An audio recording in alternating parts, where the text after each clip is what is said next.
Welcome along to another big match build-up show, and this episode is sponsored by OneFootball.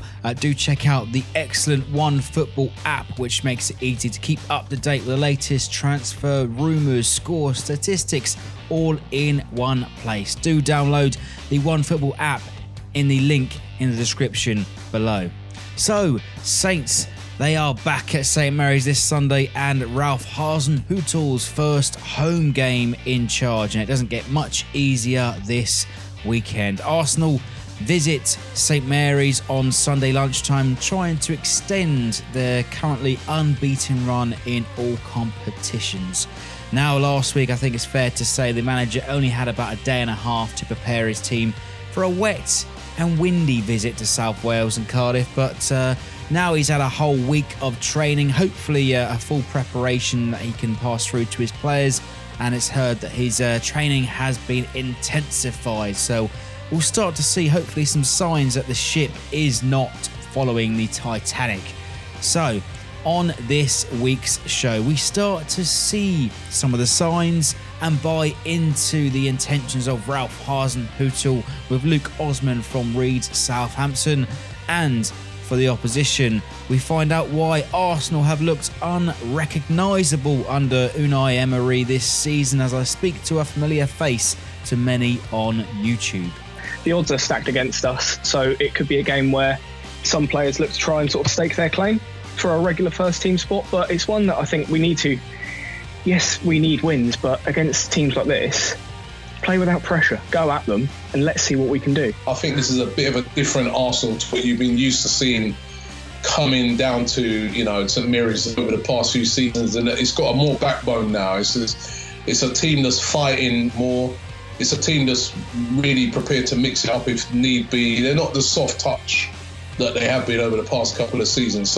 And do stay with us later on in the show and find out how you can enter our Christmas competition and for your chance to win a Legod, a print of your choice, courtesy of the brilliant art of football. So as usual, now the episode is available to download in the card above my head if you're watching on YouTube, or available on most audio platforms in the links below the show. So do let us know how you think Saints will get on this Sunday. But let's kick off this week's preview as Southampton host Arsenal.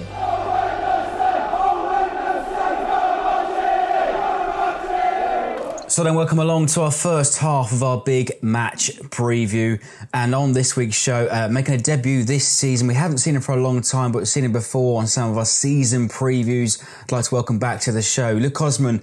I want to get the title right because we've just practiced it offline. The football content executive now for Fresh Press, and also seen on Read Southampton. Luke, really good to see you again, mate. Good to see you, mate. Thank you for having me. I suppose we've got a lot to talk about. You're often writing articles and your match reports as well for Read Southampton, but I suppose let's start with our recent game. Wet and windy conditions. I went up to Cardiff, saturated from head to toe, caught walking to the ground, but 1-0 to Cardiff in the end. And Hasenhuttl really only had a day or so to work and prepare for last weekend. Yeah, there wasn't a lot that the new man could have done, really. I think we very much saw a Mark Hughes team in that game. I think that the defensive errors were still there for all to see, and I think that the attack was quite disjointed.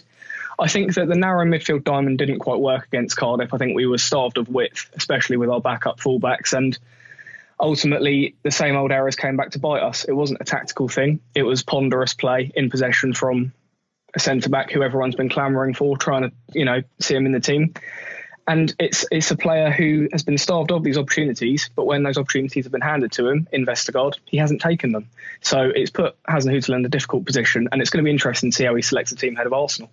Yeah, I mean, last week as well, we sort of lined up with, we could say a threadbare team. We had quite a few injuries of people sort of missing out through various different, injuries. Cedric missed out, Bertrand Ings still on the bench, Ings still missing out, and Davis not even in the squad despite playing against Spurs, midweek prior to that. Yoshida didn't make it off the bench either, but I think ultimately what I've heard and what I understand, Ralph really tried to play the players that could train both Thursday and Friday to play against Cardiff. Yeah, it sounds that way, and I think that for the bulk of the remainder of the season, I think that will probably be the case. I think that we're well aware of the importance that he places upon that physical ability and that ability to go, 6 or 7 days a week, intense. And, the likes of Stuart Armstrong, the Pierre Højbjergs, I think we'll see a lot of them because we've seen that the stamina that they can produce and the way they can match the intensity of matches, and the likes of Charlie Austin and the more physically unable players in the squad, as Ralph, quite aptly put it, they will fall by the wayside.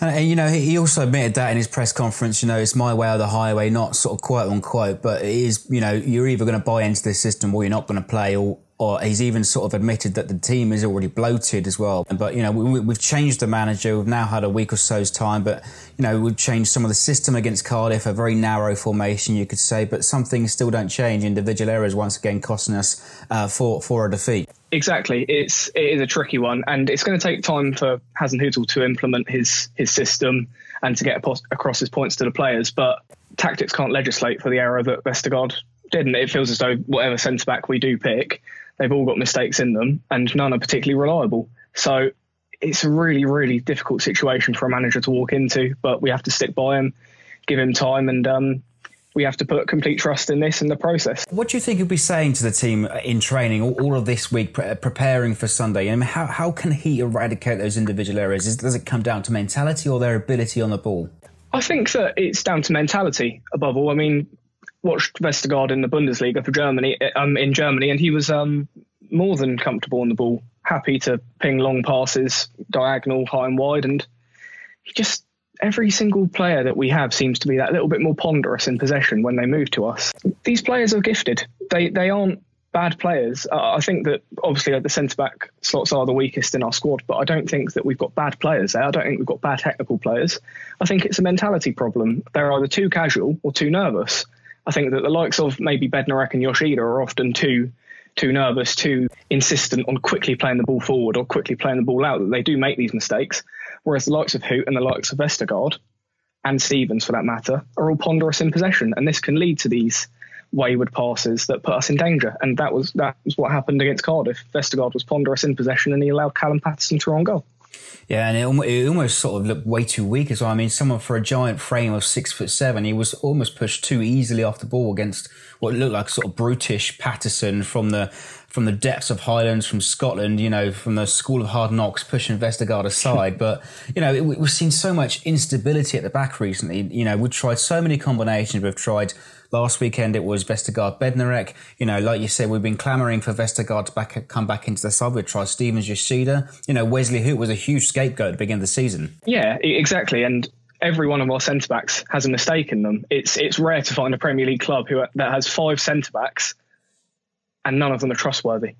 It's so incredible. And when you consider that, put Vestergaard and Hoot together, it's about 33 million's worth there. And both of them have looked less than convincing since they've walked through the door. It's a really, really unusual but quite embarrassing situation that we've let it get to this. And it doesn't matter what defence Hasenhuttl puts out. It just feels as though nothing's going to change until the mentality changes and until the players themselves step up alongside that tactical shift. And it's going to be a long process. And, we've said in our reports and our articles and our videos to be patient with the manager as well. It's going to be a long process and we need to get behind him as well, ultimately. But, this week, today, Wednesday, as we're recording this, it's also been announced that his assistant from RB Leipzig has now formally been announced as the new first team assistant, Danny Hrol. Hopefully I've got those pronunciations right. I haven't had time to practice it because it was literally announced about an hour ago. But he'll now be the assistant coach alongside Hasenhuttl. Yeah, exactly. And it's good. It's good to see that Hasenhuttl is bringing in his own people, albeit one at the moment, and perhaps that will be a gradual shift as time goes on. I know Roll, I believe he's 29 years old, I think I read, and he initially worked at Leipzig as a video analyst before in the 17-18 season, working alongside Hasenhuttl. So they've obviously got a clear, good working relationship, and he seems like quite an analytical coach. So I think that's something to look forward to. I think going forward as well, perhaps, looking back on last weekend, we had a lot of possession, 63% of it, but we didn't quite create enough chances. But, we've seen, well, now this week, Hasenhuttl is going to have an entire week to prepare the squad for Sunday, and also an extra day, you could say, because he's even cancelled one of the days off for training this week. And Matt Targett's come out to the press and said, there's nowhere to high, the intensity, has been magnified. Exactly, and that's exactly how it should be. I think that intensity has been lacking. It sounded to me like Targett was implying that under Hughes there wasn't enough physical work being done. It sounded like they were turning up for a kick around every day. They weren't going in to work. They weren't going in to work hard. They were there to have a little kick around and see how things went. Under Hasenhuttl, I think it could be a bit more Koeman-esque. I think that there's going to be that added sort of step of intensity. They will work hard, and as you quite rightly put it, it's my way or the highway with him. So what have you made of Hasenhuttl's preparations this week? We've seen a few clips emerge from the official websites, some of the articles that he's preparing for the weekend. And now, of course, Arsenal come to town on the back of a 21 unbeaten, sort of run of games. I've been so impressed with him. I think that as a manager and the achievements that he's accomplished in previous jobs, it's been impressive anyway. But the way he's come across in press conferences has been really impressive. He speaks with authority, he speaks with certainty, and he leaves nothing to question. He seems very, very assertive, very certain in what he wants to achieve at this club, and he speaks very, very well. I think if that can transpire to the players, then we should see results pick up in the next sort of month or two, and we need it. We need immediate improvement. And, the last time we won, we're starting to feel like, what does it feel like to actually have a win? The win coming in against Crystal Palace in September, still only one home win, this calendar year, going back as far as, sort of this time last year, November time. But, Arsenal, they're looking deadly at the moment. The likes of Aubameyang, Lacazette, Torreira starting to pick up some form, scoring a few goals now. Our record against Arsenal isn't the worst. We're still searching for that elusive win against a top six side. Yeah, they've been excellent this season. I think they obviously started the campaign in sort of rough form. They lost to Man City and they lost to Chelsea, but as you said, 21 games unbeaten, regardless of the opposition, is no mean feat. And going forward, they've been so impressive. They may not have led at half-time in any Premier League game yet this season, but it's a testament to the character and the fight that Unai Emery has implemented into this Arsenal side, that they can continuously come back in that second half and kill teams off. They've only kept 3 clean sheets in the Premier League though this season, so it's not as if they're not susceptible, and they've got a host of injuries at the back as well. Socrates is suspended. I think Mustafi's suspended, and Rob Holding has done his ACL. So there's a good chance they'll field a makeshift defence, and we have to capitalise on that if we're going to get anything from Sunday. But the odds are stacked against us, so it could be a game where some players look to try and sort of stake their claim for a regular first team spot. But it's one that I think we need to. Yes, we need wins, but against teams like this, play without pressure, go at them, and let's see what we can do. Football's a funny old game. For all of these statistics that have just been reeling off without a win, we could even turn Arsenal over. And, that's the sign of the positivity that Hasenhuttl was bringing through at the moment. But, it's hard to tell sort of what approach, what sort of formation he might be applying on Sunday. It's to be believed that he likes sort of a wing-back system, a 3 at the back. But, we played 4 against Cardiff. What do you think, and how would you set up Saints against Arsenal? It's been an interesting one with Hasenhuttl, because in his first press conference, he said he liked 4-4-2, 4-3-3 and 3-4-3. It's quite unusual for a manager to come out and list the formations that he, perhaps intend to play. It's a very difficult one, because I think a lot of the way that we will adjust and adapt mid-game will be related to how Arsenal set up. Unai Emery started to utilise like a 4-2-3-1 system, quite an orthodox formation, but he then began to use wing backs, and it was like a 3-4-3 system. It's a tricky one. Arsenal are going to be very unpredictable on Sunday because of the amount of absentees they're going to have at the back. It wouldn't surprise me if they return to a 4-2-3-1. So perhaps if we look to play a 4-3-3 to maybe outnumber them in the midfield and utilise the wide spaces a little bit better, maybe that could work. But then, judging by Hasenhutl's decision to play with a narrow midfield diamond against Cardiff, it feels as though he's not the type of manager who would use a system like that without the intention of continuing it, or at least experimenting again. But perhaps he's learnt more about his team. In the last week, he's had a full week of coaching them and training them. So it's going to be an interesting one. I think I'd probably go with a 4-3-3, because I don't trust 3 of our centre-backs to play at once. I don't think you can. If we can have Cedric and Bertrand back, that'll be a big boost. I think that, although both have underperformed this season, I think that the inexperience of Matt Targett and Jan Valery against Arsenal's wide players and the players with the pace that they possess it presents a frightening proposition. But I think that if we play 4-3-3, we can match them, if not outnumber them in the midfield.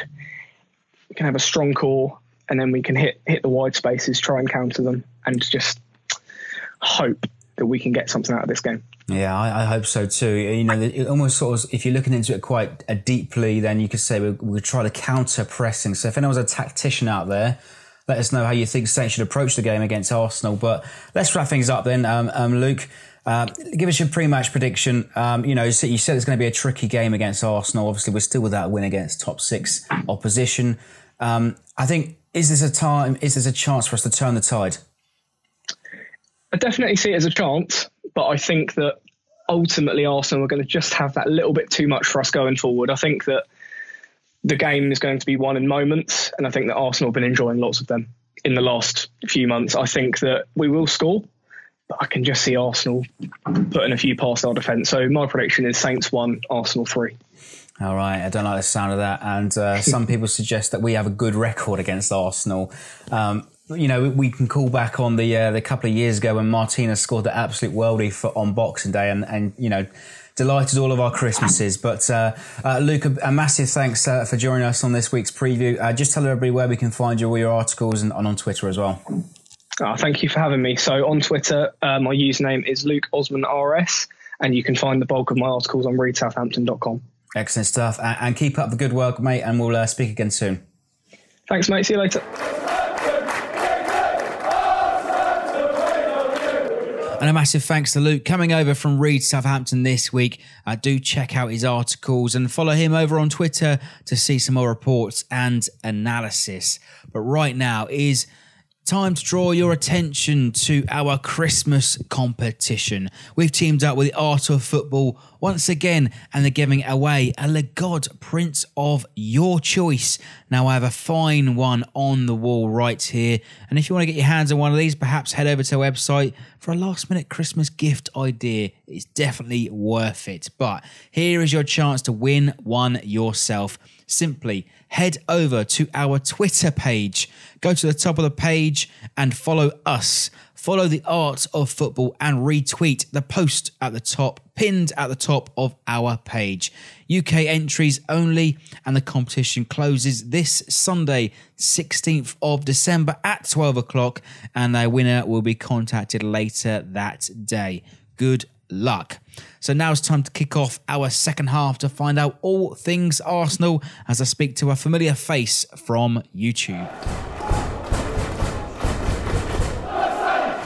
So welcome along to our second half of our big match build-up show, and on this week's show, delighted to announce and here once again to give us his thoughts on the Arsenal and perhaps the busiest man that I know on YouTube, now appearing on, of course, Channel 4's Real Football Fans show, the host of the show, of course, and some would like to say the godfather of football fan channels. Robbie, really El good Chapo. To see you, mate. How are you? What's that, El Chapo? El Chapo, yeah. How are you, mate? Good to be here, mate. Good to be here. So, approaching Christmas then, and Arsenal, we've yet to sort of see a breakdown in your fan base so far this season. You've not quite had the seasonal, Scrooge. I don't know what to say about that, but there's no more doom and gloom anymore so far. You know, currently unbeaten in 21 games in all competitions, 14 in the Premier League. Looks like we pass it on to you guys, isn't it? For this season. But listen, yeah, it's been going really well. The teams, but you know, we had the first 2 games of the season which we lost, but it was a really difficult start. Man City at home, Chelsea away. I thought we should have won the Chelsea game. Actually, we lost 3-2, and then ever since then we've just been on a really incredible run. Yeah, I mean, we've just been winning games away from home, which is something that we didn't do last season, which was the area of last season we were particularly bad. But we've been winning games away from home, and we've had some decent performances at home as well. I think the result against Tottenham the other day, our deadliest rivals, that was probably our best of the season. The draw against Liverpool, you know, so even against the bigger teams, we've kind of stood up. There's still a few, it's still not perfect, but, you know, the new manager, I think, has really, what he has done is he's got these players playing for him. And also he's a bit of a tactician. If it's not working out, he's not scared to change it. And he's not scared to to drop the big players if they're not doing it as well. So far, all of the Arsenal fans are really, really infused by Unai Emery. They're really, really behind him. I think you'll see that when we come there on Sunday, that there's not that split in the fan base no more. Everybody's behind the manager. They're singing his name. So there's a real feel-good factor around the place. So I think we'll come there in very confident mood. Of course, we know that you guys have been having some problems.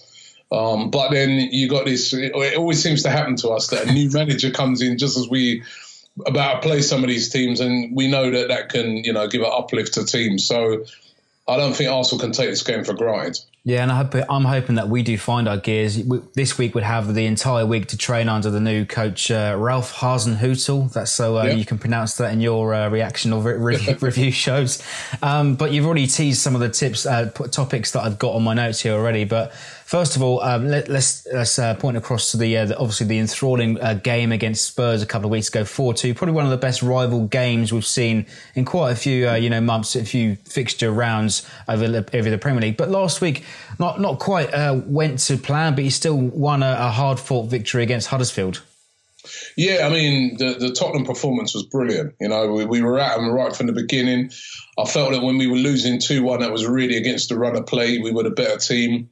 And then we just literally came out in the second half. We absolutely blitzed them. And it was that was like as good a performance as I've seen from Arsenal for a couple of years. And I mean, we really, Tottenham came there on a high.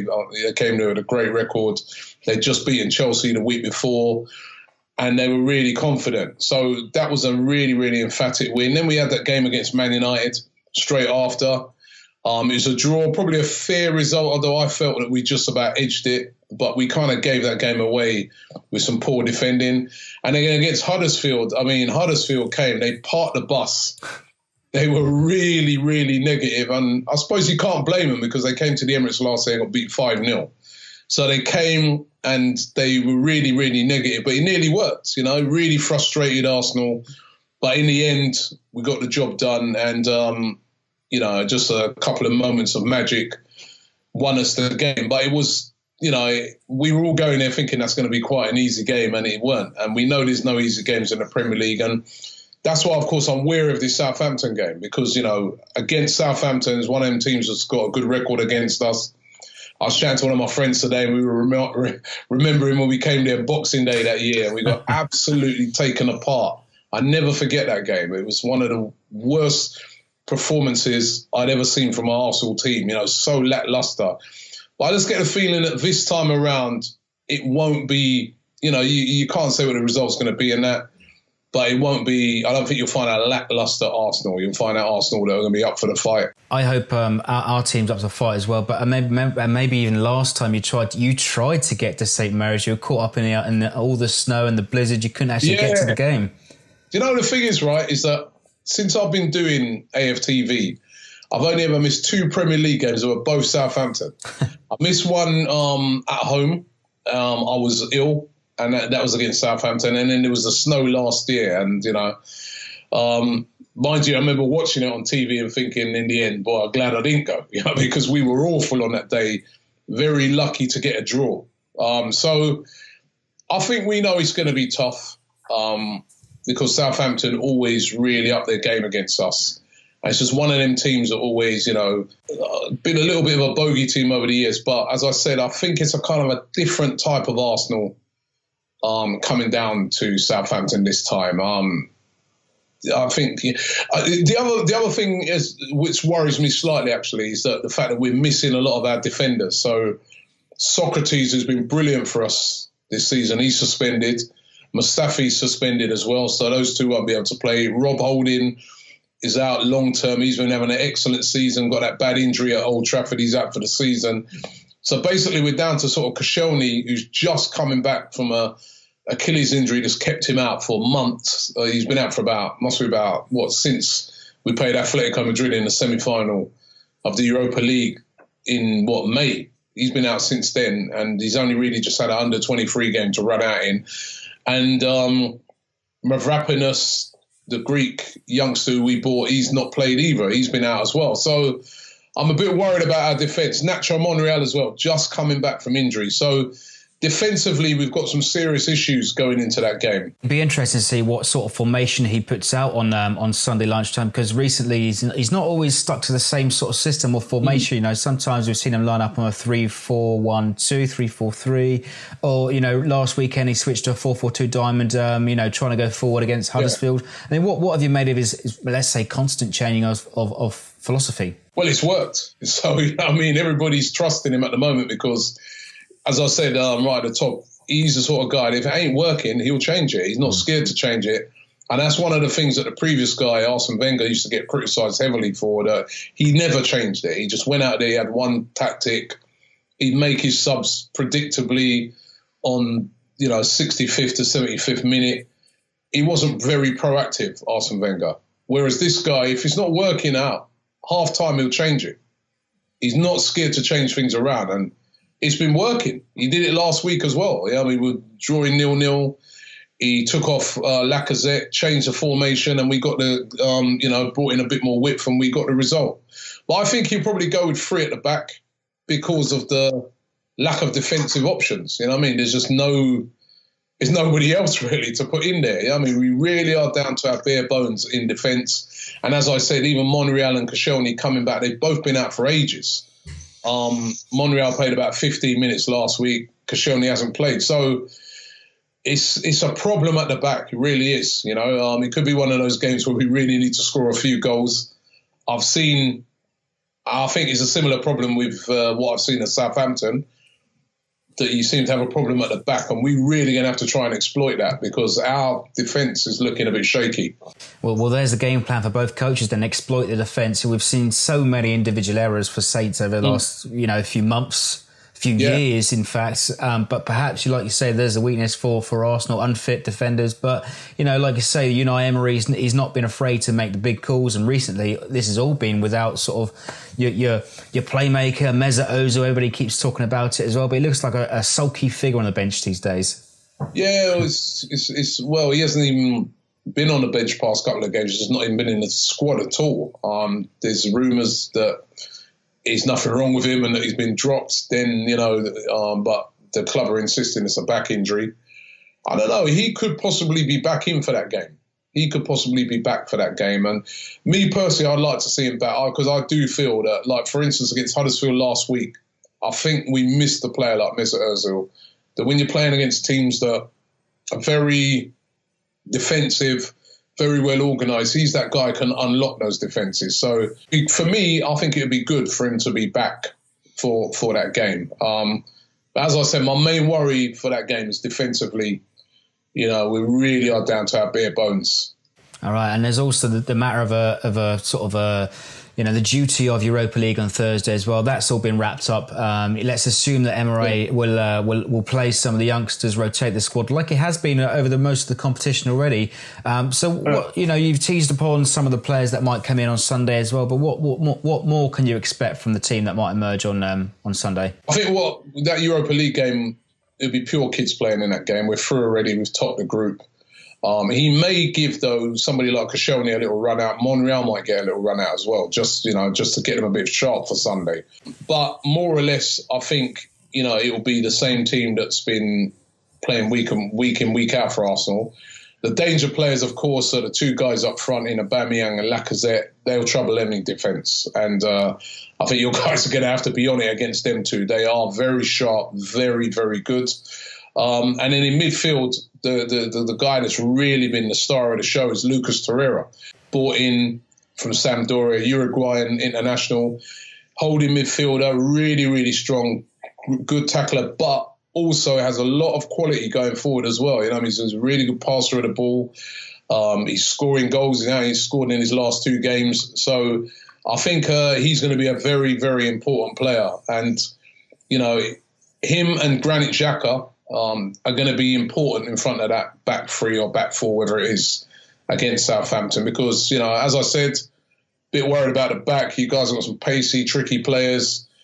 You work the ball well down the wings as well. So, you know, and you have goal scorers in like Charlie Austin and guys, you know, guys like that. So we really got to be on it. in that game. All right, so how confident are you heading down to? You know, you said the Saints are your bogey side, but what do you think the score is going to be then, mate? I think I'm going to go for 2-1. I think we'll concede because, as I said, we've got defensive problems. But I do think, just in what I've seen from Southampton, I know the new guy's coming in, and I think I think that's a good choice of manager. I mean, he's done brilliant at RB Leipzig, but it's 1 week to kind of implement his. You know, it takes longer than that. And what I've seen, like even I was watching the game the other day against Man United, and going forward, brilliant. Played some good stuff, but just defensively, you know, I don't know. They look very, you know, you guys are really nervous at the back, prone to a lot of mistakes. And I think guys like Lacazette, in particular, and Aubameyang with his pace, you know, they'll seize on that. So I can see us scoring. We've been scoring a lot of goals this season. So I think I can see us scoring goals, but I think 2-1 I'll go for, because, you know, it's first for the new manager, players going to be up for it. But I think it's a bit of a, you know, and I hope I'm not chatting too soon, but I think this is a bit of a different Arsenal to what you've been used to seeing coming down to, you know, St Mary's over the past few seasons. And it's got a more backbone now. It's a team that's fighting more.